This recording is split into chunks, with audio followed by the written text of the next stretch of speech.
So, all right, chat. All right, so audience, welcome everyone. Today we have an insightful discussion lined up about the competitiveness of graduates from Lyceums in Tajikistan, the disparity in the quality of education between private Lyceums and public schools, and the past and present states of Lyceum students in Tajikistan. We are joined by Mr. Firuz, an education analytic, so who has got experience and expertise about this field, and he was extensively studied the educational landscape in Tajikistan. So, welcome, Mr. Firuz. So, Thank you for having me once again. I would say it's always my pleasure to have a conversation, such a conversation, most of the time, basically. Meaningful conversation with you once again. Thank you. great. So let's start with the competitiveness of graduates from Lyceums in Tajikistan. Are they competitive enough for top universities around the world? I think so. Graduates from lyceums in Tajikistan, particularly from reputable private lyceums, have shown a high level of competitiveness on the global stage, I would say. Many students from these institutions have successfully gained admission to top universities around the world. For example, many of our students right now are enrolled to MIT, to UC Berkeley, to MCU, Moscow State University, and KAIS, Korean Advanced Institute of Science and Technologies, I would say. Around the world, top universities of the world, you can find them.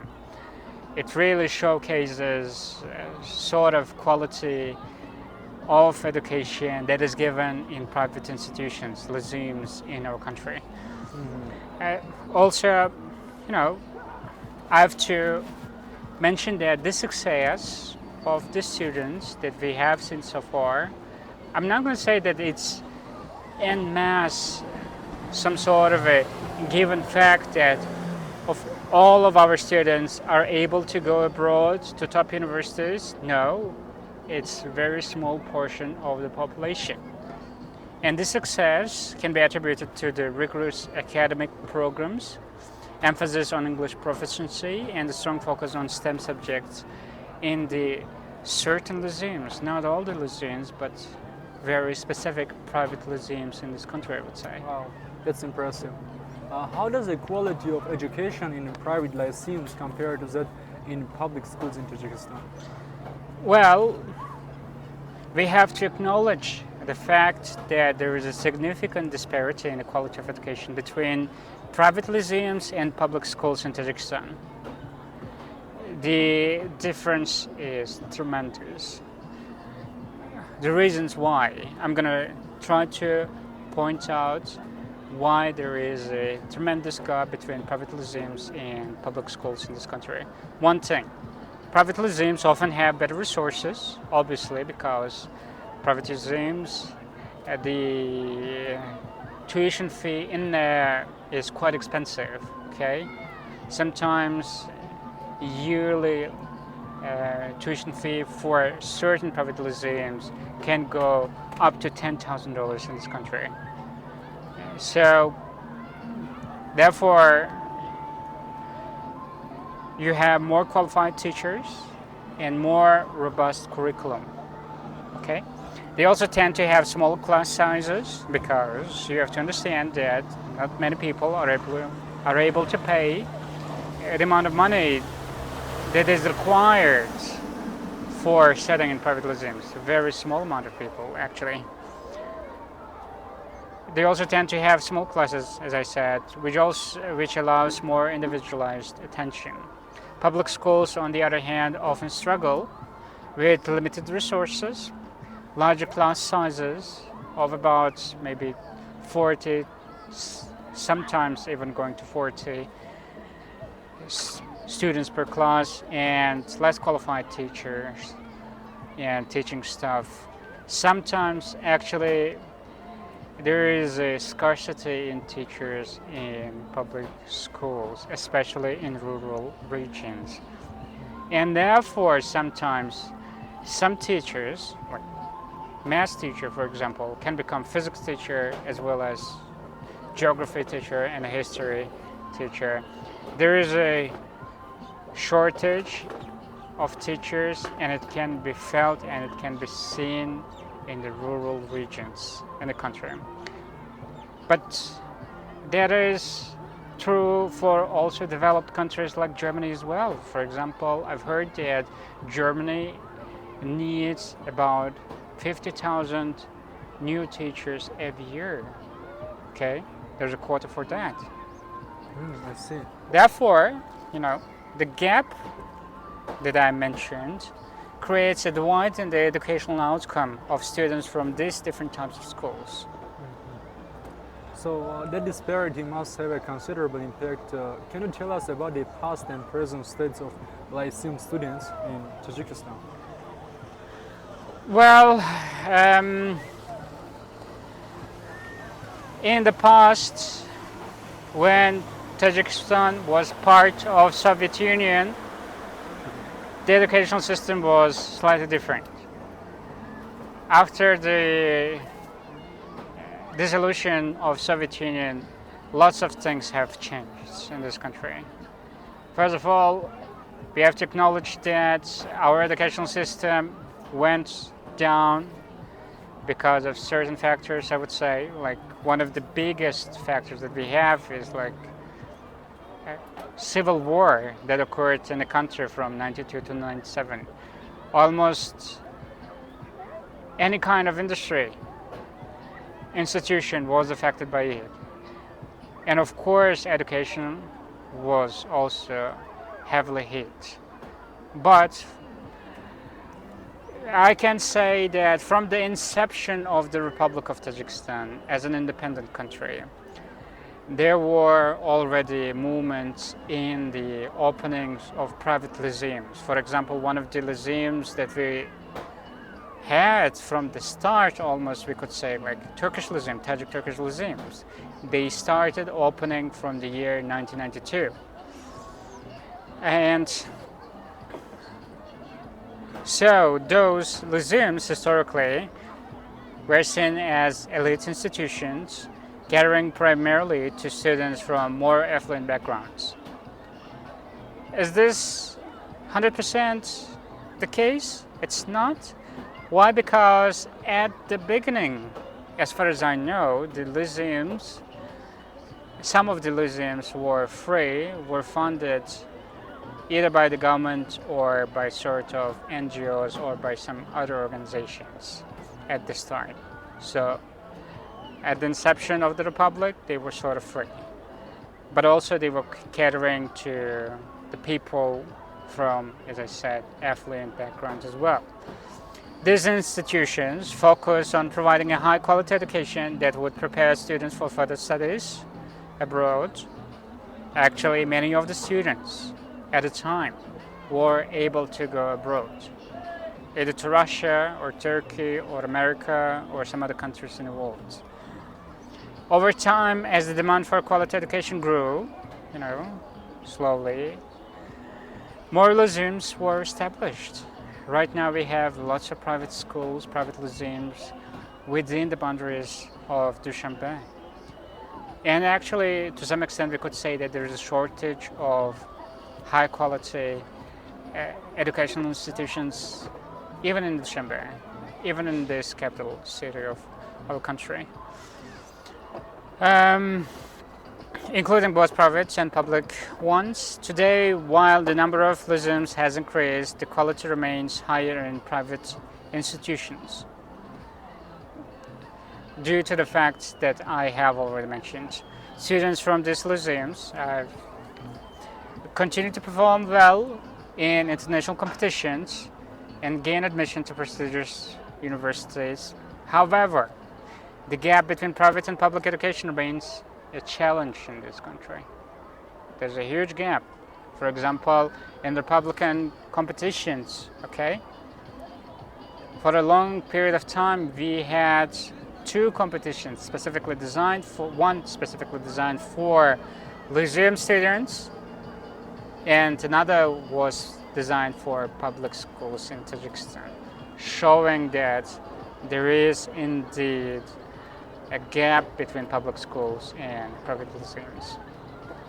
So given these challenges, what suggestions do you have for improving the quality of education in our country? Well, improving the quality of education in Tajikistan requires a multifaceted approach. Sorry. Investment in public schools is a necessity. We have to invest in public schools.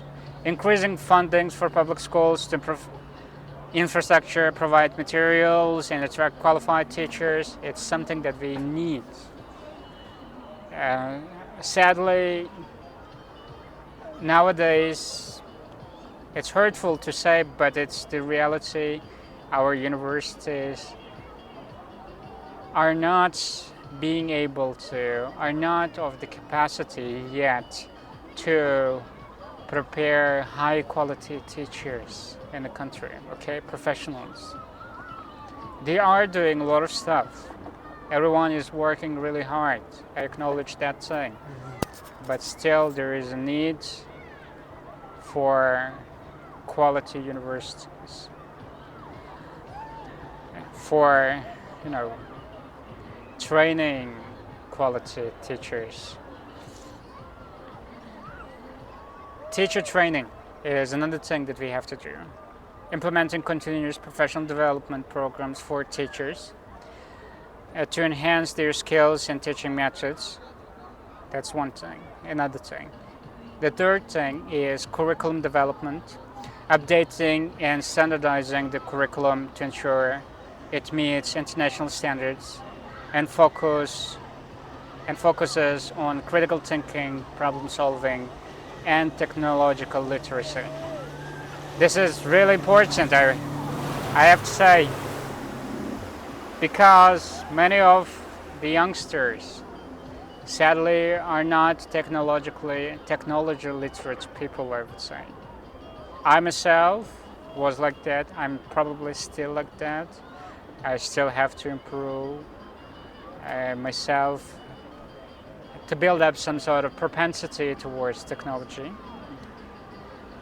Fourth thing is language proficiency, emphasizing the importance of English and other foreign languages to prepare students for global opportunities. Okay, so there are different kind of government scholarship provided by different countries.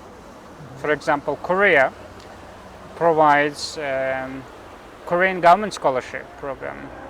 Japan provides mixed Japanese scholarship program. Switzerland and many European countries provide their own government scholarship programs. Some of the countries, some of the programs require you to know the language, like Japanese will require you to study at least for a year Japanese language. Korean also will require you to study Korean language. But it's a necessary sacrifice for us because the education in those places, in the mentioned places, is of really high quality. Okay, and it's worth to study the language of that country. A year of sacrifice is, in my opinion, is a year of an opportunity. Okay. I see. And also, the fifth thing, it's still continuing. I'm sorry to interrupt you. Providing access to modern technology, internet resources, to bridge the digital divides. Okay, in private institutions, as I said, infrastructure is really established, but we do lack infrastructure at public schools. And again, I said to you, it's understandable.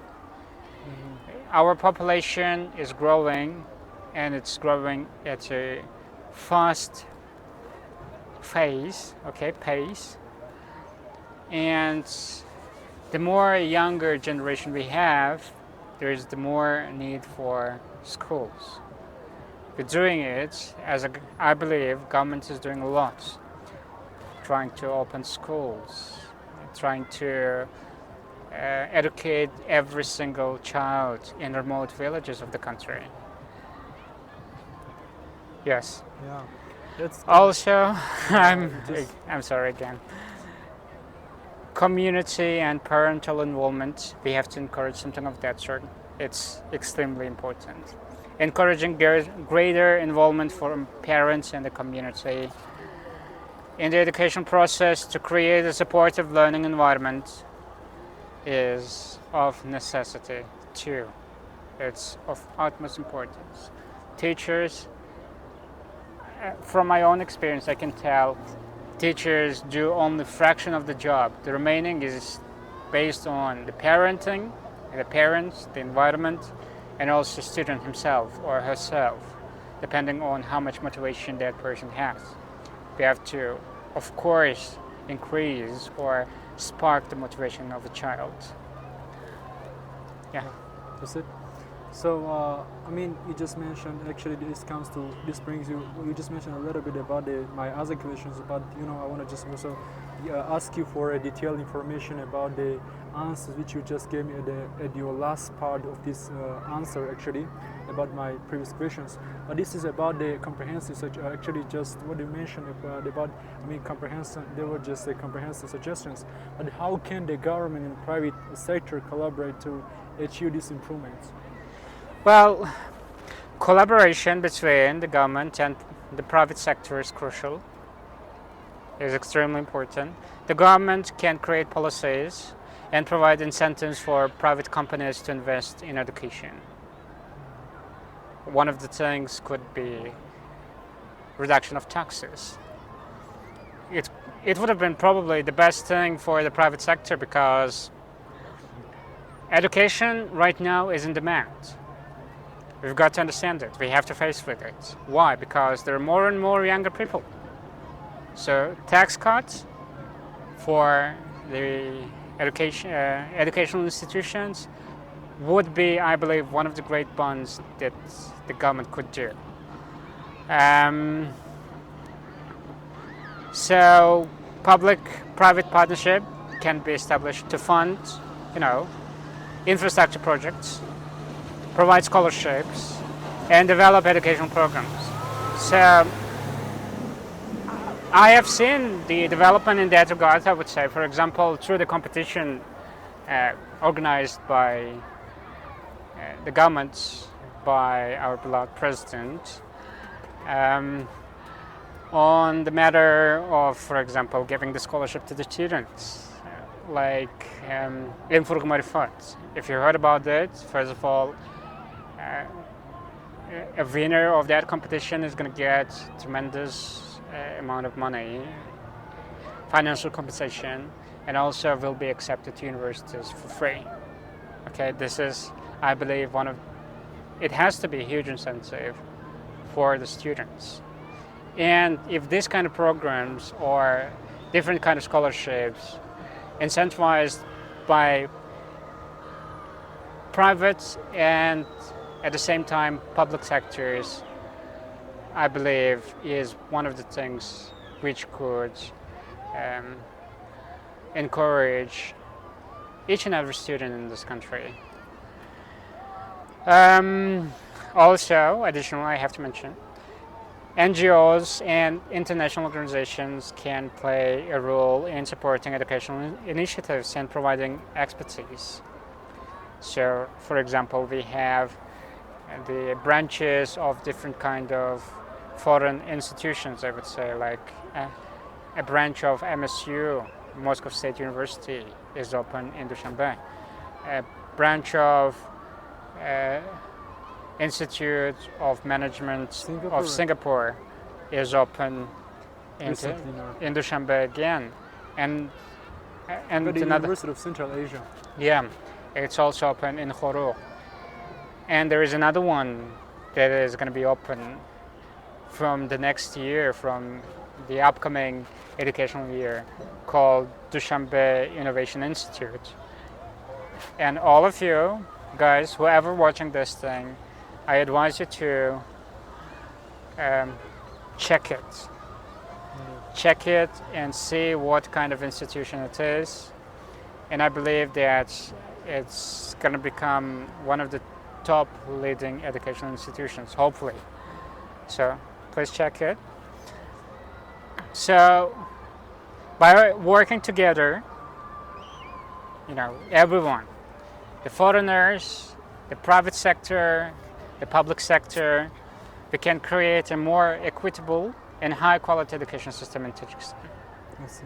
Yeah, just Mr. Firuz, thank you very much for your valuable insights and suggestions. It's clear that so while there are challenges, there are also great potential for improving the education system in Tajikistan.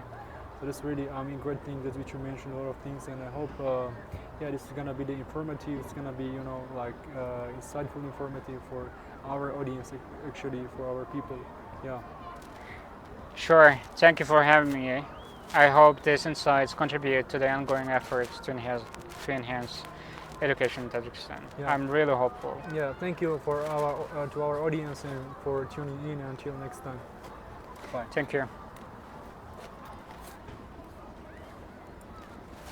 It was quick.